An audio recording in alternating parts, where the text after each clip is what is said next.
Madame, Monsieur, bonsoir. Le journal, voici les titres. Les citoyens de la capitale dressent un bilan nettement négatif de la première année de gouvernance d'Ariel Henry.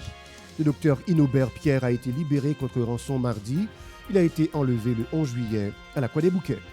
Des enjeux politiques et économiques sont à l'origine des affrontements des groupes armés sur le territoire national, explique CARD, faisant notamment référence aux prochaines élections et au juteux trafic d'armes et de munitions.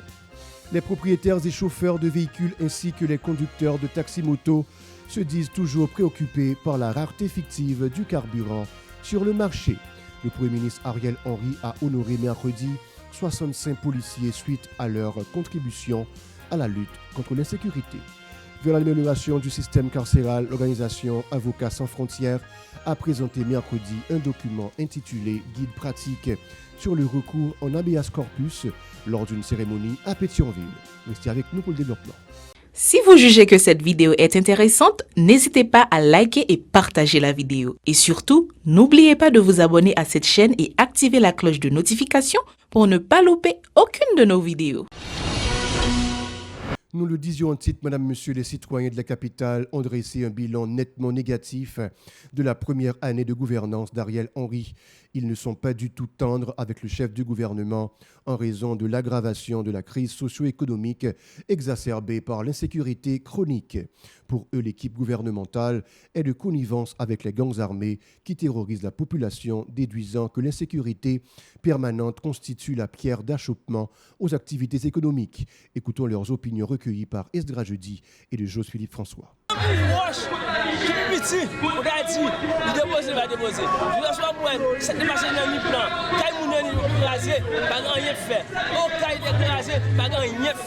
Tout côté victime, les Ariel monté, c'est comme si Ariel ramassait l'argent et il a fait Dieu. Il va faire rien. Je dis à ce moment Ariel, je dis à insécurité, qui fait 10, kidnapping 10, mouna 8. Bilan léger en coupaille. Soit regardé boué, je fais plus gang, je fais plus massacre. Moun na saline pas qu'à jouer justice. Moun belle pas qu'à jouer justice. Moun cité solaire pas qu'à jouer justice. Le créé GPEP, c'est à toi après moun. Moun dit que bilan Ariel égal 0. Je dis à nous pendant un an Ariel là, ta gang partenaire Ariel yo suspendre coup balle. On va tirer coup balle matin. Je dis à montrer Ariel, je dis à gang yo c'est avec le travail conflit. Depuis les Ariel pour les payants, je dis à la justice là qui se symbole l'état. Non mais gang yo, gang partenaire Ariel yo. Ariel pas dire rien. Ariel campé ici. C'est faux menti, je la suis bail. Je dis pendant un an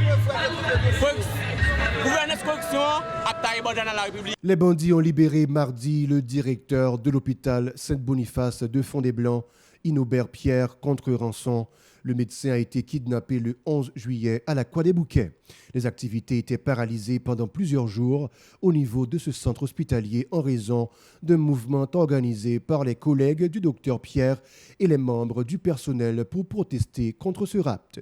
Entre-temps, la docteure Greta Lataya-Roy est toujours séquestrée par les ravisseurs en dépit de la mobilisation des étudiants de l'Université Saint-François d'Assise d'Haïti, USFA, dont elle est la doyenne de la faculté de médecine et des sciences de la santé, un mouvement auquel ont adhéré les membres de l'association médicale haïtienne AMH, dont est membre Madame Roy. Le personnel du centre hospitalier de Delma 3, qui est aussi dirigé par le médecin, ont également observé un débrayage et accompagné la manif des étudiants de l'USFA pour exiger sa libération.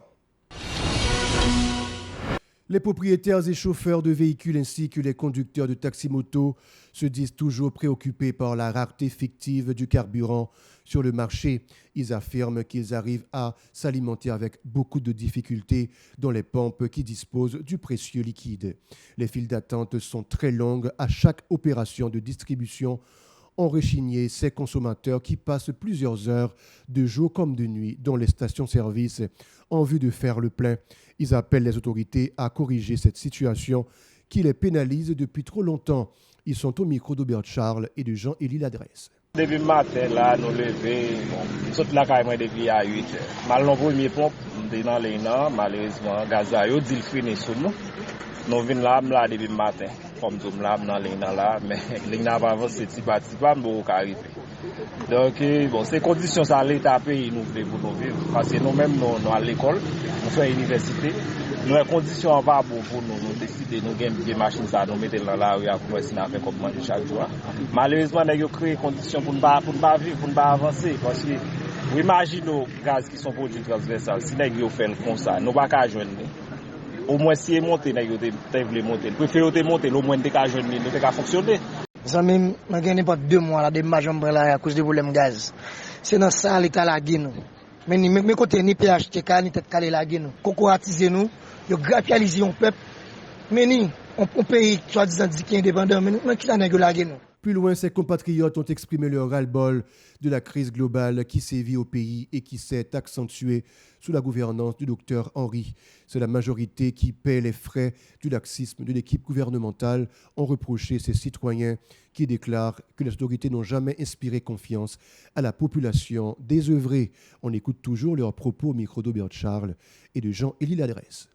Bon, autorité dans l'État, comme yo pas attendre nous, les oreilles bouchées, mais si yo t'attendre nous dit comme yo pas rien conscience, si yo t'ai conscience, yo da connaît au moins population t'a supposé qu'a joindre gaz comme un produit qui transversal qui va permettre la population à fonctionner. Au moins yo t'a permettre nous joindre li, comme nous connaissons monter ou voulez monter, si y a monter, que on monter au moins qu'a joindre li, peut-être là on monter là tout peuple là bas réponse ça. Ça nous besoin, c'est lui même nous besoin pour défendre 50. C'est ça simplement. L'État offre, parce que moi, nous ne pouvons pas aider l'État. L'État va créer un job pour nous, va créer un pour nous. Nous cherchons façon de nous aider l'État. Mais il faut que l'État comprenne tous ces gaz à nous besoin pour défendre 50. Donc, comment faire nous-mêmes qui n'a pas une classe moyenne encore, qui n'a pas une classe défavorisée, qui n'a pas une classe typique pauvre là, qui fait que nous toujours bien rapidement là-dedans. Bagan, je vais l'État, je vais conseiller l'État. Et l'État, ça pas bon, nous pouvons mettre nous ensemble pour nous caser l'État, pour nous caser le système. Le système n'est pas bon. C'est nous-mêmes qui pouvons gommer contre l'eau.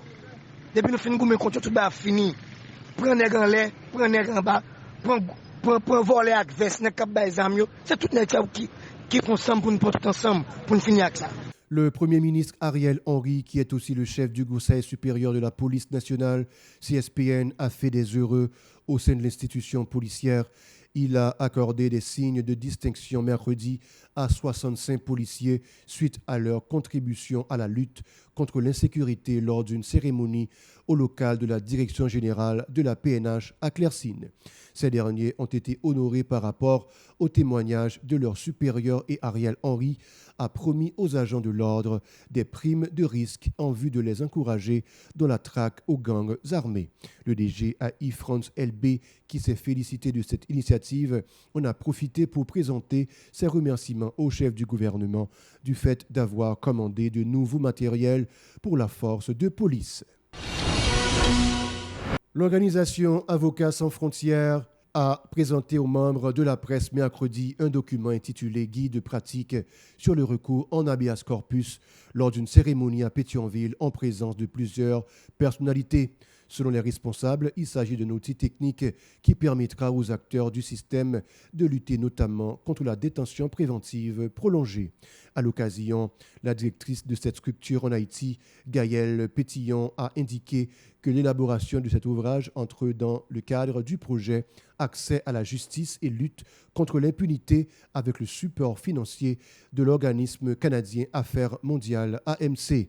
Selon Mme Pétillon, les personnes vulnérables, particulièrement les femmes et les adolescentes, sont ciblées par ce projet. Ces propos sont recueillis par Estravinsky Deramo. Il a été développé par une équipe d'avocats haïtiens qui sont avec nous aujourd'hui et qui animeront la journée en collaboration avec l'équipe d'Avocats sans frontières Canada et avec l'Office de protection du citoyen, un partenaire très important d'Avocats sans frontières Canada, dans le cadre du projet AJULI, Accès à la justice et lutte contre l'impunité en Haïti, qui bénéficie d'un soutien extrêmement important d'Affaires mondiales Canada.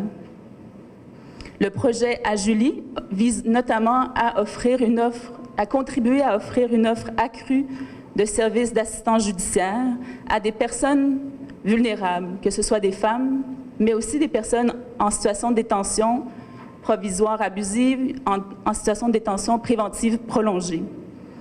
Avocats sans frontières Canada a démarré, comme l'a souligné M. le Protecteur, un programme d'assistance judiciaire en 2018 afin de venir en aide à des détenus en situation de détention préventive prolongée, Depuis lors, une équipe de feu de 5 avocats dans 5 juridictions sont venus en aide, malgré tous les défis, à des personnes en situation de détention provisoire abusive. Ils ont, dans le cadre de leur pratique, observé plusieurs défis dans l'exercice des droits des détenus, qui souvent étaient arrêtés de manière arbitraire ou encore gardés en détention de manière illégale ou arbitraire. Et donc, ils ont commencé à réfléchir à des outils, à des stratégies et des outils, conjointement avec Avocats sans frontières Canada pour remédier à la situation. C'est eux donc qui nous ont proposé de développer ce guide très important sur le recours en habeas corpus. Présent à cette activité, l'ex-ministre de la Justice, Maître René Magloire, a applaudi cette initiative, déclarant que ce document constitue un outil de plus pour les militants des droits humains et les responsables de la chaîne pénale dans l'accomplissement de leurs tâches. On l'écoute. Ce guide de bonne pratique sur le recours en habeas corpus se veut une contribution importante de la modernisation du système judiciaire haïtien. Mais pour cela, vous autres les acteurs judiciaires, vous devez l'embrasser et le mettre à profit. Car si déjà il est zippé dans le sac des documents oubliés, il n'aura pas réussi à influer sur la désagréable image de la justice haïtienne, à diminuer considérablement l'épaisseur des odieuses brumes couvrant son visage. Faites-en votre bréviaire, et là je m'adresse surtout aux jeunes acteurs judiciaires, aux jeunes juristes. Faites-en votre bréviaire. Et je rappelle toujours que l'administration de la justice perd toute sa crédibilité lorsque des criminels sont en liberté parce qu'ils sont riches et que des innocents sont en prison parce qu'ils sont pauvres. La première secrétaire de l'ambassade du Canada en Haïti, Angela Tilk, qui a fait le déplacement pour l'occasion, s'est également félicitée de cette initiative qui contribuera notamment aux efforts pour le respect des droits des citoyens. Elle encourage les acteurs à lutter contre la détention préventive prolongée conformément aux normes internationales. La diplomate est toujours au micro d'Estravenski Deramo. Le gouvernement du Canada est fier de soutenir son partenaire Avocats sans frontières Canada depuis plusieurs années dans la mise en œuvre d'un important projet intitulé Accès à la justice et lutte contre l'impunité en Haïti. Ce projet vise, entre autres, à défendre les droits fondamentaux de la personne et à améliorer l'accès aux services et aux résultats judiciaires pour la population haïtienne. C'est sous le chapeau de ce projet que nous nous trouvons réunis ici aujourd'hui, spécifiquement pour couvrir et lutter contre une problématique qui vivent de nombreux membres de la société haïtienne qui sont en conflit avec la loi, la détention provisoire abusive. Il est bien documenté depuis de nombreuses années que la pratique de la détention provisoire est non seulement courante, mais plus souvent, elle est la norme et non l'exception. Alors que de nombreux secteurs de l'économie haïtienne traversent une période difficile, je pense que vous savez mieux que moi que le système judiciaire et pénitentiaire haïtien a connu un certain nombre de problèmes. En plus de certains dysfonctionnements du système de justice en matière de la poursuite des crimes, les personnes incarcérées, y compris celles qui n'ont pas été condamnées, vivent malheureusement des existences très difficiles dans le système carcéral haïtien, car les circonstances pénitentiaires sont en inadéquation avec les normes internationales en matière de détention. Mesdames, Messieurs, c'est la fin. Suivez-nous sur Play TV, chaîne 95, et notre site radiotélépacifique.com, et depuis la France, la chaîne 434 sur Free.